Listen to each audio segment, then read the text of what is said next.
प्रेम से नमस्कार। आशा करती हूँ आप लोग अच्छे होंगे और खुश भी होंगे। बीडीएस अकेडमी 2.0 पे आप सभी का सदा अभिनंदन रहा है और रहेगा भी। तो आज मैं आप लोगों के लिए लेकर आ चुकी हूँ बीएड से फर्स्ट ईयर से रिलेटेड वीवीआई क्वेश्चन। जो भी बिहार की किसी भी यूनिवर्सिटी से अगर बीएड कर रहे हैं और उनका सेशन 25 से 27 होने वाला है और है, तो आप लोगों के लिए यह सुनहरा मौका है, क्योंकि रोशनी मैम आप लोगों के लिए फ्री क्लास लेक्चर कर आ चुकी है। जो आप लोगों को एक भी फीस देने की जरूरत नहीं है, आप लोगों को फ्री एंड मुफ्त में क्लासेस कराई जा रही है। आप लोगों को बता दूं, आज आप लोगों का ईपीसी 2 यानी आप लोगों का ईपीसी 1-2 हो रहा है और आप लोगों का कुछ दिनों के बाद ईपीसी 3 हो जाएगा। तो आप लोगों का असाइनमेंट कॉपी जमा हो गया है या नहीं हुआ है, आप लोग जरूर ही बताइए। अगर नहीं हुआ है तो आप लोगों को बता दूं, 13 तारीख से आप लोगों को असाइनमेंट कॉपी जमा होने वाली है। तो कृपया अपने अपने कॉलेज में जाके पता कर ले या कॉलेज सर से फोन करके पूछ लें। तो चलिए, आज मैं आप लोगों को बताने वाली हूँ ईपीसी 2 में ड्रामा आर्ट इज एजुकेशन यानी शिक्षा में नाट्य एवं कला की बात की जा रही है, जिसमें आज आप लोगों का क्या होने वाला है। तो आज आप लोगों का 7वां क्लास है और 7वां क्लास जाने के लिए आप लोगों को हमारे क्लास में बने रहना होगा और क्या कुछ उसका आंसर है, क्या क्वेश्चन है 7वां क्लास में, ये जरूर ही देखिएगा। चलिए, आज मैं आप लोगों को बता दूं, आप लोग बस क्लास को ज्वाइन करते हो, देखते हो और चले जाते हो। आप लोग फीडबैक दीजिए, क्लास को लाइक करिए, क्लास को शेयर कीजिए और क्लास में कमेंट कीजिए कि कौन सी यूनिवर्सिटी से आप लोगों को कौन कौन से बुक पढ़ा दिए गए हैं। तो चलिए, आज मैं आप लोगों को बताने वाली हूँ यहाँ पे जो आप लोगों का ड्रामा आर्ट इज एजुकेशन में आप लोगों को क्या पढ़ाई जा रही है। तो आप लोगों को नाटक एवं प्रचार प्रसार में जनसंचार की भूमिका का वर्णन किया जाएगा। कैसे होता है नाटक में प्रचार प्रसार में जो संचार की भूमिका किस प्रकार से प्रस्तुत की जा रही है, इसकी क्या है भूमिका को वर्णन करेंगे। तो आप लोग यूनिट 1 में आप लोगों को एक ही क्वेश्चन रहने वाला है। तो आप लोगों को बीडीएस अकेडमी 2.0 को आप लोग क्या करिएगा, आप लोग फॉलो कर लीजिएगा, ताकि आप लोगों को क्या है, आप लोगों को हर एक अपडेट आप लोगों को तरीके से मिलते रहे, ताकि आप लोगों को कोई भी अपडेट हो तो आप लोग यहाँ पे से देख सकते हो। और आप लोगों को रोशनी मैम फेसबुक से आप लोगों को भी वहाँ पे मिल जाएगा, यानी आप लोगों का जो फेसबुक आईडी है, आप लोगों को वहाँ भी कुछ पूछनी है तो आप लोगों को यहाँ पे जाके सर्च करनी होगी। यहाँ पे सर्च कीजिएगा ताकि आप लोगों को जो भी अपडेट हो यहाँ पे मिल सकती है। अगर आप लोग चाहते हैं, फेसबुक नहीं चलाते हैं, तो टेलीग्राम पे रोशनी मैम की क्लासेस है, वहाँ पे आप लोग जाके ज्वाइन कर सकते हो और आप लोगों को बीएड से संबंधित हर एक क्वेश्चन, हर एक अपडेट वहाँ पे मिलती रहेगी। चलिए, आज आप लोगों को आगे बढ़ाते हैं और आंसर की ओर देखते हैं। तो आंसर क्या रहने वाली है, तो आंसर यहाँ पे आप लोगों के पास रहने वाली है, आधुनिक युग में मुद्दा चाहे जागरूक का हो चाहे समाज के लिए सार्थक दिशा निर्देश की अथवा संस्कृति विरासत को भी संरक्षित कर समूह को समाज में असंगतता का बरकरार रखने की सभी मामलों में संचार की माध्यम से अपनी सशक्त सार्थकता और प्रामाणिक कर रहा है। जिससे क्या होता है, तो नाटक में अन्य कलात्मक विधाओं केवल व्यक्तिगत मनोरंजन के साधन ही नहीं, बल्कि क्या है, किसी भी संस्कृति के अभिनय अंग भी है।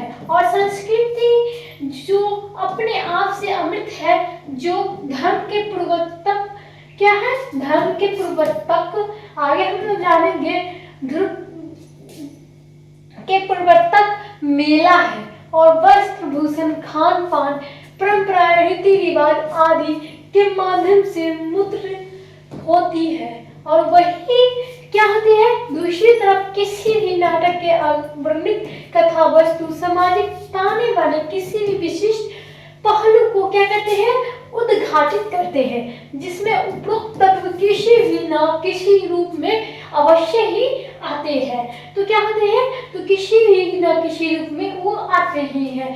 तो अतः हमें हम लोग जान लेंगे, यदि कहा जाए तो नाटक की सांस्कृतिक मूर्तिकरण का सबसे अधिक सशक्त साधन है, तो कोई अतियोगिक नहीं होगी और सभ्यता के आरंभ से व्यापारिक क्रियाकलापों के माध्यम से संस्कृति की प्रचार प्रसार तथा आदान प्रदान जो होती है सीमित स्तर पर होता रहता है।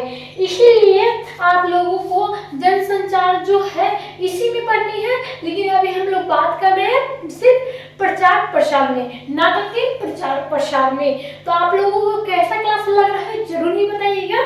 आप लोग वीडियो को शेयर भी कर दीजिएगा ताकि आप लोगों के अगर पास जाता है तो आप लोग अपना फीडबैक दीजिएगा। अगर आप बीएड नहीं कर रहे हैं तो आप अपने फ्रेंड को दीजिएगा या कोई भी रिलेटिव को आप लोग ये वीडियो भेज सकते हैं ताकि वो अच्छे से क्लासेस कर सकते हैं और बीएड में 80% मार्क्स लेके आ सकते हैं।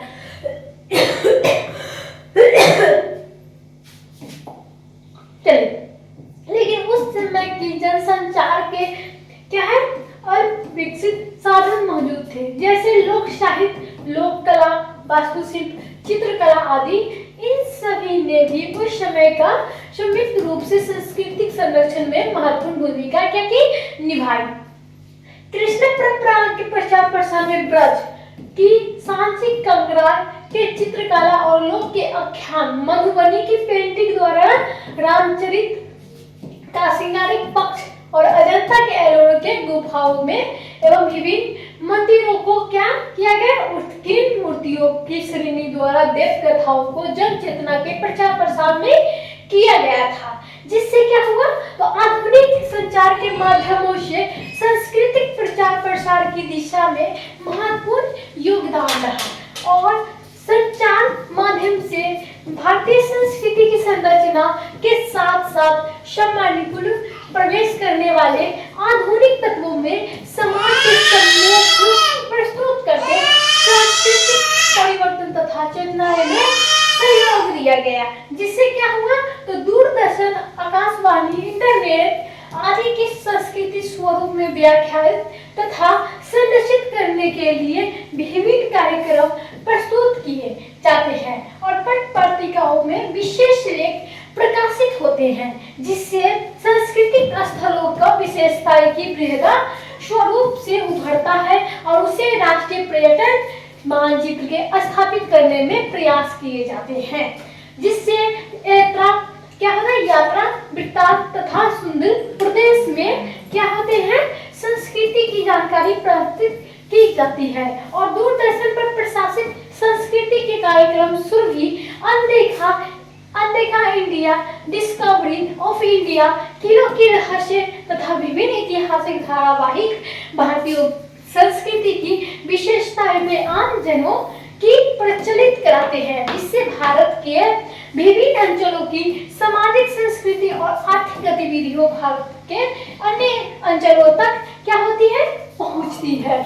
जिससे हमारे क्या होता है, इसी को हम लोग क्या कहेंगे, नाटक के प्रचार प्रसार। और जनसंचार की हम लोग बात कर लेते हैं, तो जनसंचार की जो है आज भी रेडियो में लोकगीत, लोक नाटक आदि लोक विधाओं द्वारा लोक कला और शिल्प विशेषता की पात्रों में क्रियाकलाप के माध्यम से प्रस्तुत किए जाते हैं। और इसी प्रकार जो है चलचित्रों से भारतीय में भी संस्कृति की मूल तत्वों के अग्रणी की पुरजोर प्रयास किया जाता है। और इस दृष्टि से पूरब के पश्चिम, नदिया के पार जैसी फिल्म के योगदान भी दिया, जिसमें आप लोगों ने जान चुके होंगे कि आप लोगों को किस तरीके से आप लोगों को जनसार जो होती है वो होता है। चलिए, आप लोगों ने देखा ही होगा कि नदिया के पार फिल्म जो है वो कितना प्रचलित था, जैसे उसमें भारतीय संस्कृति दिखाई गई थी। आप लोगों ने अगर देखा होगा नदिया के पार फिल्म तो जरूर ही हमारे क्लास में आप लोग कमेंट कीजिएगा। तो ऐसा कोई बात नहीं है कि किसी ने नदिया के पार फिल्म नहीं देखा, मैंने भी देखा और उसका गाना तो इतना हिट हुआ कि मैं बता ही नहीं सकती, मुझे उनका गाना भी याद है, लेकिन मैं अभी नहीं बता सकती, नहीं सुना सकती हूँ कि आप लोगों को मेरी आवाज़ गाने के रूप में कैसे लगेगी ये नहीं चाहती, इसीलिए मैं 2 लाइन गाना चाहती हूँ। कौनी दिशा में लेके चला रे बटोहिया, कौनी दिशा में लेके चला रे बटोहिया। बस मुझे मुझे इतना ही गाना है, आगे नहीं याद है आप लोगों को। चलिए क्लास में आगे बढ़ते हैं। चलिए क्या है यहाँ पे, इसमें परंपराओं के साथ साथ सम्मानित कुलीन प्रवेश कर रहे थे और आधुनिक परिवर्तनों की बखूबी दिखाया गया है, जिसमें क्या है, आधुनिक काल में अंतर्राष्ट्रीय स्तर पर भी संस्कृति आदान प्रदान की सुगम बनाने के लिए सरकार द्वारा कोई भी योजना एवं संस्थाएं बनाई गई है।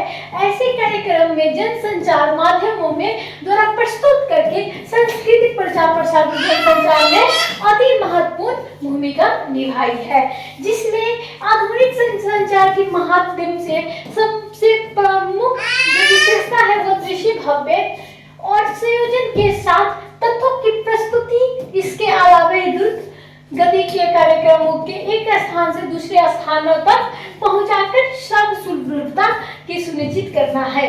और इस कारण से संचार माध्यम पर जो कुछ भी प्रसारित किया जाता है वो श्रोता या दर्शकों पे एक अमिट छाप छोड़ जाती है।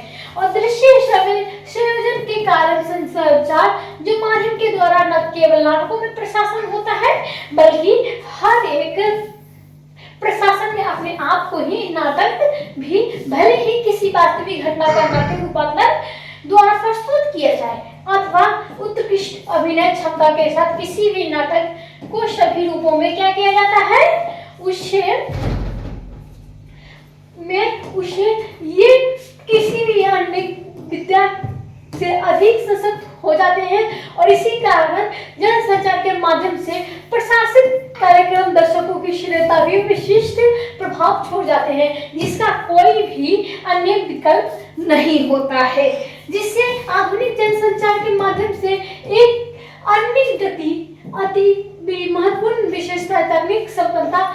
इस तकनीक के सहारे कल्पनीय विषय वस्तु से भी अति सरल एवं प्रत्यक्ष रूप से दर्शक श्रोता तक पहुंचाया जा सकता है।